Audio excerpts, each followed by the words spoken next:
नमस्कार दोस्तों, स्वागत है आपका हमारे YouTube channel GT defence academy पर। देखिए फ्रेंड्स, आज के वीडियो में हम बात करेंगे जो हमारा एक क्रैश कोर्स है जो हमने आपके आर्मी के लिए 50 दिन का एक क्रैश कोर्स यहाँ पे शुरू किया था। इसमें हमने हिस्ट्री की कुछ क्लासेस को कवर किया, पॉलिटी को देखा, करंट अफेयर्स के कुछ इंपॉर्टेंट टॉपिक्स को कवर किया, जिसमें हमने मिलिट्री एक्सरसाइज, राज्यों के गवर्नर, हाई कोर्ट्स के जजेस, उन सब के बारे में हमने पिछली क्लासेस में बात करी। आज हम इसी क्रैश कोर्स के अंतर्गत ज्योग्राफी की शुरुआत यहां पर कर रहे हैं और आज के वीडियो में हम ज्योग्राफी के इंपॉर्टेंट एमसीक्यूज को यहां पर कवर करेंगे। सभी एमसीक्यूज आपके नए पैटर्न पर आधारित होंगे। इंपॉर्टेंट क्वेश्चन के साथ साथ जो क्वेश्चन आपसे पिछले वर्ष यानी प्रीवियस ईयर में पूछे गए थे वो भी आपको आज की क्लास में देखने को मिलेंगे। अगर आपने इससे पहले की हमारी क्रैश कोर्स की क्लासेस को नहीं देखा है जीके की, तो आप उनको प्लेलिस्ट में जाके देख सकते हैं। तो चलिए दोस्तों, आज की क्लास को शुरू करते हैं। आज का हमारा पहला प्रश्न है, सूर्य के चारों ओर परिक्रमा करने वाले खगोलीय पिंड क्या कहलाते हैं? तो देखिए, सूर्य हमारे सौरमंडल का केंद्र माना जाता है और इसके चारों ओर जो परिक्रमा कर रहे हैं उनको कहते हैं ग्रह। ऑप्शन ए सही आंसर हो जाएगा। और ऐसे खगोलीय पिंड जो ग्रहों के चक्कर लगाते हैं उनको कहा जाता है उपग्रह। ठीक है, ग्रह जो होते हैं वो सूर्य का चक्कर लगाते हैं और उपग्रह वो होते हैं जो ग्रहों का चक्कर लगाते हैं। जैसे पृथ्वी सूर्य का चक्कर लगाती है तो पृथ्वी एक ग्रह है, और चंद्रमा पृथ्वी का चक्कर लगा रहा है तो चंद्रमा एक उपग्रह है। ठीक है, नेक्स्ट है हमारा, ग्रहों की गति का नियम किसने प्रतिपादित किया था? तो सबसे पहले ग्रहों की गति का नियम, किस प्रकार इनकी गति होती है, कैसे ये मूव करते हैं, सबसे पहले किसने बताया था? ये बताया था केपलर ने। तो ग्रहों के गति के नियम किसने दिया है? केपलर ने दिया है। ठीक है, नेक्स्ट है, सबसे चमकीला ग्रह कौन सा है? हमारे सौरमंडल में वर्तमान में टोटल 8 ग्रह हैं और इनमें सबसे चमकीला या सबसे चमकदार जो ग्रह है वो है आपका शुक्र ग्रह। ऑप्शन बी सही आंसर होगा। अब देखिए, ये सबसे चमकीला ग्रह है, इसी को लेकर दो बातें या यूं कहे 3 बातों को याद कर लीजिए। क्वेश्चन आता है सौरमंडल का सबसे गर्म ग्रह कौन है, तो भी आप शुक्र को बताएंगे। सौरमंडल में किस ग्रह को भोर का तारा यानी सुबह का तारा कहा जाता है, वो भी शुक्र को कहते हैं। और सांझ का तारा ये भी किसको कहते हैं? शुक्र को कहते हैं। ठीक है, नेक्स्ट है हमारा, सूर्य के संगठन में सहायक गैस कौन सी होती है? तो सूर्य में कौन सी गैसेस पाई जाती हैं? सूर्य में पाई जाती हैं हाइड्रोजन और हीलियम। ऑप्शन डी इसका सही आंसर होगा। देखिए, हमारे सौरमंडल का जो ऊर्जा का स्रोत है, आपसे क्वेश्चन आता है सौरमंडल की ऊर्जा का सोर्स क्या है, तो हमारे सौरमंडल की ऊर्जा का सोर्स है सन। ठीक है, सूर्य की ऊर्जा का स्रोत क्या है? सूर्य की जो ऊर्जा का स्रोत है उसको कहा जाता है नाभिकीय संलयन यानी न्यूक्लियर फ्यूजन, जिसको कहते हैं।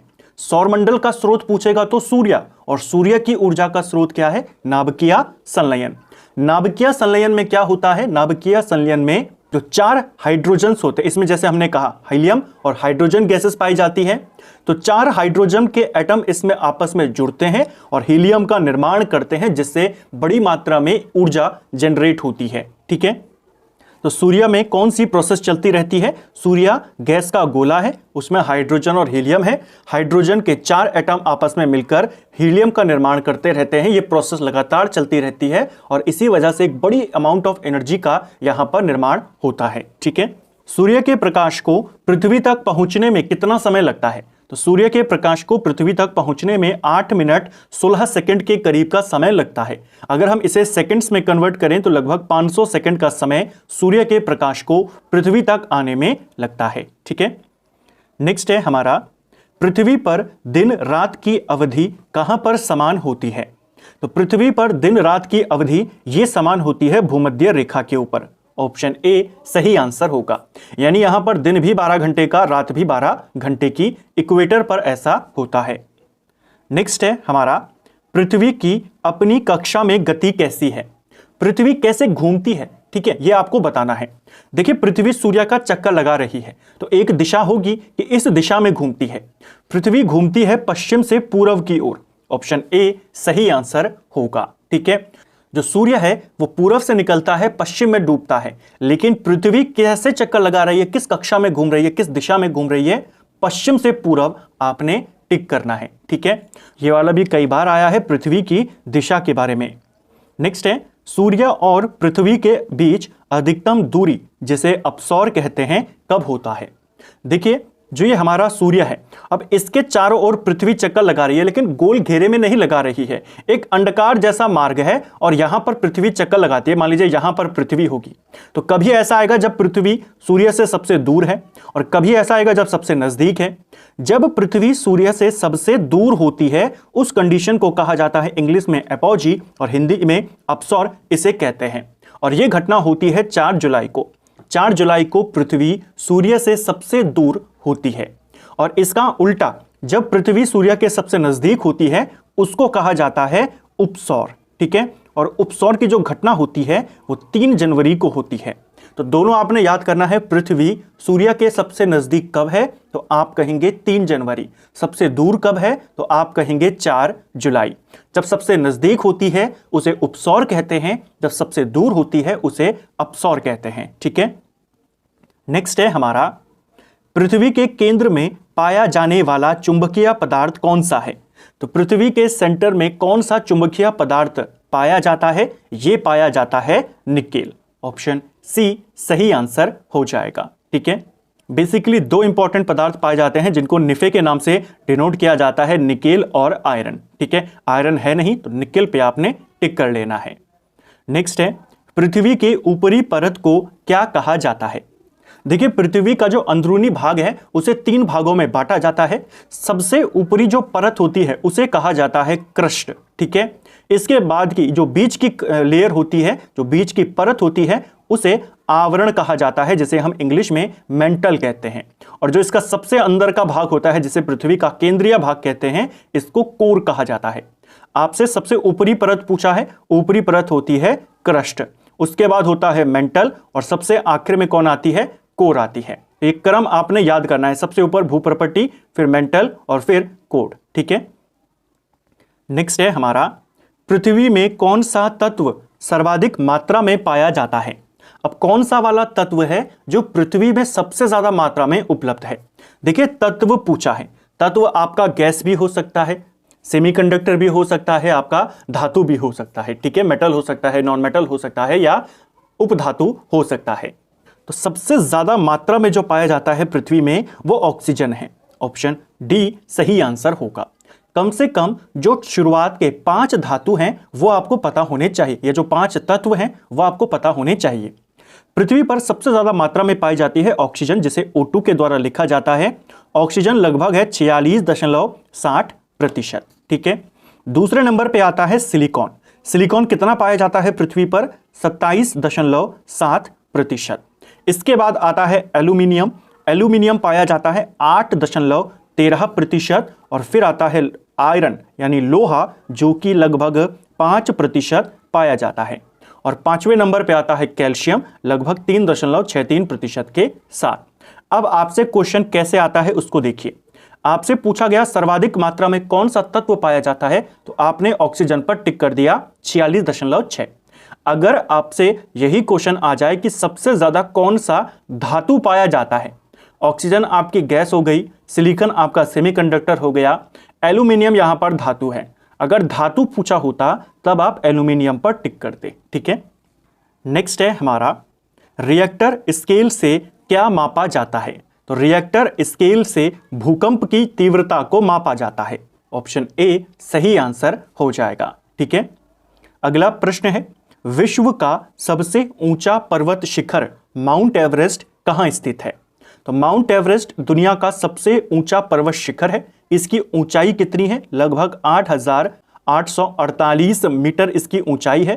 कुछ जगहों पर 8,850 मीटर भी दी गई है। आपने दोनों बातों को ध्यान रखना है, ज्यादातर इसी को माना जाता है। माउंट एवरेस्ट आपके नेपाल में पड़ता है। ऑप्शन सी सही आंसर हो जाएगा। नेपाल में माउंट एवरेस्ट को सागर माथा के नाम से जाना जाता है। क्वेश्चन आएगा माउंट एवरेस्ट का स्थानीय नाम क्या है, तो आप सागर माथा कहेंगे। नेक्स्ट है, निम्नलिखित में से किस देश को 1000 झीलों की भूमि कहा जाता है? लैंड ऑफ 1000 लेक्स, ये कहा जाता है फिनलैंड को। ऑप्शन सी सही आंसर होगा। काफी सारी झील यहां पर हैं, 1000 झीलों की भूमि कहा जाता है फिनलैंड को। नेक्स्ट है हमारा, विश्व की सबसे बड़ी मीठे पानी की झील कौन सी है? तो दुनिया की सबसे बड़ी मीठे पानी की झील पूछा है, सबसे बड़ी झील नहीं पूछा है। अगर सिंपल होता सबसे बड़ी झील बताइए, तब आप आंसर करते कैस्पियन सागर। ये दुनिया की सबसे बड़ी झील है, आपसे सबसे बड़ी मीठे पानी की पूछी है, तो सबसे बड़ी मीठे पानी की झील है सुपीरियर झील।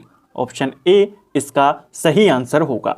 सुपीरियर झील जो है आपकी, ये अमेरिका में पड़ती है, उत्तरी अमेरिका महाद्वीप में पड़ती है, कनाडा और अमेरिका दोनों देशों में स्थित है। ठीक है, वहीं अगर हम कैस्पियन सागर की बात करें, ये दुनिया की सबसे बड़ी झील है और यह आपके जो यूरेशियाई पार्ट है, यानी रशिया में पड़ती है, कजाकिस्तान में पड़ती है, तुर्कमेनिस्तान, इन सारे देशों में ये फैली है। ठीक है, नेक्स्ट है, विश्व का सबसे ऊंचा जलप्रपात कौन सा है? तो दुनिया का सबसे ऊंचा जो जलप्रपात है, इसका नाम है एंजिल जलप्रपात, दक्षिण अमेरिकी महाद्वीप में स्थित है। विश्व का सबसे बड़ा महासागर कौन सा है? तो देखिए, दो आते हैं क्वेश्चन, एक आता है सबसे बड़ा महासागर और एक आता है दुनिया का सबसे गहरा महासागर। दोनों का आंसर एक ही है, प्रशांत महासागर। ये दुनिया का सबसे बड़ा भी है और सबसे गहरा महासागर भी है। ठीक है, अगला है, मरियाना गर्त किस महासागर में स्थित है? तो मरियाना ट्रेंच की बात करते हैं। देखिए, मरियाना ट्रेंच जो है, ये पृथ्वी की सबसे ज्यादा गहराई वाला स्थान है। ठीक है, मरियाना ट्रेंच पड़ता है प्रशांत महासागर में। इस मरियाना ट्रेंच का जो क्षेत्र है, यहां पर एक और छोटा सा क्षेत्र है जिसे कहा जाता है चैलेंजर द्वीप। चैलेंजर द्वीप जो है, ये दुनिया का सबसे गहरा बिंदु है। जैसे सबसे ऊंची चोटी क्या है? माउंट एवरेस्ट है ना, जिसकी ऊंचाई कितनी है? 8,848 मीटर। ये जो चैलेंजर द्वीप है, मरियाना ट्रेंच में पड़ता है, इसीलिए कई बार क्वेश्चन आता है दुनिया का सबसे गहरा गर्त कौन सा है, तो आप कहते हैं मरियाना गर्त। और डिटेल में जाएगा तो चैलेंजर द्वीप। ठीक है, इस मरियाना गर्त की गहराई कितनी है? इसकी गहराई है लगभग 11,000 मीटर के करीब, यानी माउंट एवरेस्ट जितना ऊंचा है उससे ज्यादा गहरा है ये। माउंट एवरेस्ट तो 8,000 मीटर के करीब ऊंचा है, ये 11,000 नीचे गहराई में है। ठीक है, नेक्स्ट है, पनामा नहर किन दो महासागरों को आपस में जोड़ती है? तो देखिए, जो पनामा नहर है आपकी, ये प्रशांत महासागर को अटलांटिक महासागर के साथ जोड़ती है। ऑप्शन बी इसका सही उत्तर हो जाएगा। अगला, ओजोन परत कहां अवस्थित है? तो ओजोन परत जो यूवी रेज आती हैं सूर्य से, उनसे बचाती है। जो अल्ट्रावायलेट रेज आती हैं, पैरा बैंगनी किरणें जिनको बोला जाता है, पृथ्वी को इन किरणों से बचाने का काम कौन करती है? ओजोन परत। अगर ये किरणें डायरेक्ट पृथ्वी पर आती तो इनसे कई तरह की प्रॉब्लम होती हैं, स्किन प्रॉब्लम या स्किन कैंसर होने का इससे खतरा होता है। तो हमें बचाती है ओजोन परत, और ओजोन परत हमें समताप मंडल में देखने को मिलती है। ऑप्शन सी इसका सही आंसर हो जाएगा। पृथ्वी में जो वायुमंडल की परतें हैं, इनको लेकर कई बार सवाल आते हैं कि आप इनका क्रम बताइए। तो जैसे यहां पर हमारी ये पृथ्वी है, पृथ्वी के ऊपर लगभग 0 से 12 किलोमीटर के बीच का जो ये क्षेत्र है आपका, इसे कहा जाता है शोभ मंडल। यहां पर आपको बादल वगैरह दिख रहे होंगे, तो जितनी भी मौसमी क्रियाएं होती हैं, वर्षा वगैरह होना, तूफान वगैरह, सारे हमें किस रीजन में देखने को मिलती हैं? सारी मौसमी क्रियाएं इसी 0 से 12 किलोमीटर के बीच के दायरे में होती हैं। ठीक है, जहां पर आपको ये बादल वगैरह दिख रहे हैं, ये वाला क्षेत्र, इसको कहा जाता है शोभ मंडल। ये पहली परत है। इसके बाद जो दूसरी परत है आपको ये वाली दिख रही होगी, समताप मंडल। ठीक है, 12 से 50 किलोमीटर की ये पूरा एरिया होता है समताप मंडल का, जैसा आप यहां पर ये देख सकते हैं। ठीक है, 12 से 50 किलोमीटर। अब यहां पर आपको एरोप्लेन्स, हेलीकॉप्टर उड़ते दिख रहे हैं। पृथ्वी का जो ये समताप मंडल है, यहीं पर ओजोन परत भी पाई जाती है, और यहां का जो मौसम होता है वो लगभग एक समान होता है। तो प्लेन्स को उड़ाने के लिए, हेलीकॉप्टर को उड़ाने के लिए सबसे उपयुक्त परत माना जाता है समताप मंडल को। क्वेश्चन आएगा मौसमी क्रियाएं किसमें होती हैं, तब आप शोभ मंडल बताएंगे। एरोप्लेन्स वगैरह किसमें उड़ते हैं, वायुयान, तब आप समताप मंडल को बताएंगे। उसके बाद आती है मध्य मंडल, इसकी रेंज पूछी जाती है, तो ये आपके 50 से 80 किलोमीटर के बीच है, ये जो पूरा इलाका है आपका। इसके बाद आता है ताप मंडल, जिसमें सैटेलाइट्स वगैरह को स्थापित किया जाता है, और फिर आता है बाही मंडल। ये आपकी पृथ्वी की परतें हैं, इनका क्रम लगाने को आता है। सबसे पहले शोभ मंडल, फिर आपकी समताप मंडल, मध्य मंडल, ताप मंडल और बाही मंडल। ठीक है, तो ये हमने डायग्राम को समझा, कुछ थ्योरी यहां पर है उसको देख लेते हैं। सबसे पहले है क्षोभ मंडल। वायुमंडल में होने वाली समस्त मौसमी गतिविधियां, मौसम की घटनाएं क्षोभ मंडल में होती हैं, जैसे कोहरा, बादल, ठंड, बारिश, तूफान, सब कहां पर होता है? इसी क्षोभ मंडल में होता है। ठीक है। समताप मंडल की बात करें, वायुयान इसी मंडल में उड़ते हैं क्योंकि यहां का तापमान समान रहता है, जैसा अभी हमने यहां पर देखा था। ठीक है। ओजोन परत एक सुरक्षा कवच के रूप में काम करता है क्योंकि यह सौर विकिरण की जो अल्ट्रावायलेट किरणें होती हैं, जो यूवी रेज होती हैं, हिंदी में पैराबंगनी किरणें इनको बोला जाता है, को अवशोषित कर लेती है, अपने पास रोक लेती है, हम तक आने नहीं देती है। ठीक है। एक और चीज, ओजोन परत तो काफी महत्वपूर्ण है। क्वेश्चन आता है ओजोन परत की जो मोटाई है इसको किसमें मापा जाता है, इसकी यूनिट क्या है, इसकी इकाई क्या है? इसकी इकाई होती है डॉप्सन। ठीक है। अगला प्रश्न है हमारा, विश्व का सबसे बड़ा रेगिस्तान कौन सा है? देखिए दुनिया का पूछा है, आपसे 3 पूछी जाती हैं। एक पूछा जाता है वर्ल्ड का, एक पूछा जाता है एशिया का और एक पूछा जाता है इंडिया का। दुनिया का सबसे बड़ा जो डेजर्ट है वो है सहारा रेगिस्तान। ठीक है। एशिया में सबसे बड़ा जो रेगिस्तान है वो गोबी डेजर्ट है और इंडिया का जो है वो थार डेजर्ट है। ठीक है। नेक्स्ट है, नील नदी का उद्गम स्थल होता है। तो नील नदी कहां से आती है? नील नदी का उद्गम होता है विक्टोरिया झील से। ऑप्शन बी सही आंसर होगा। जो विक्टोरिया झील है यह अफ्रीका महाद्वीप की सबसे बड़ी झील है और इसी झील से निकलती है एक काफी फेमस नदी, नील नदी। ठीक है। नेक्स्ट है हमारा, क्षेत्रफल की दृष्टि से भारत का विश्व में कौन सा स्थान है? तो क्षेत्रफल की दृष्टि से भारत का जो स्थान है दुनिया में वो 7वें नंबर का सबसे बड़ा देश है। दुनिया का सबसे बड़ा देश कौन है क्षेत्रफल के अकॉर्डिंग? वो है रशिया, ये पहले स्थान पर है। रशिया के बाद आता है कनाडा, ये दूसरे स्थान पर है। कनाडा के बाद चाइना का नंबर आता है, उसके बाद अमेरिका का नंबर आता है। ये टॉप 4 देश हैं। इसके बाद आता है ब्राजील, ब्राजील के बाद ऑस्ट्रेलिया देश आता है। तो ये 6 देश हो गए जो भारत से बड़े हैं। 7वें नंबर पर इंडिया आता है। तो आपने इसको याद करना है, भारत से बड़े देश कौन कौन है? Russia, Canada, China, America, Brazil और ऑस्ट्रेलिया। 7वें नंबर पर भारत है और फिर भारत के बाद कौन सा देश आता है 8वें नंबर पर? 8वें नंबर पर आता है अर्जेंटीना। इसको भी ध्यान रखना, यह दुनिया का 8वां सबसे बड़ा देश है। तो भारत कौन से नंबर पर है? 7वें नंबर पर। नेक्स्ट है हमारा, क्षेत्रफल की दृष्टि से भारत का सबसे बड़ा राज्य कौन सा है?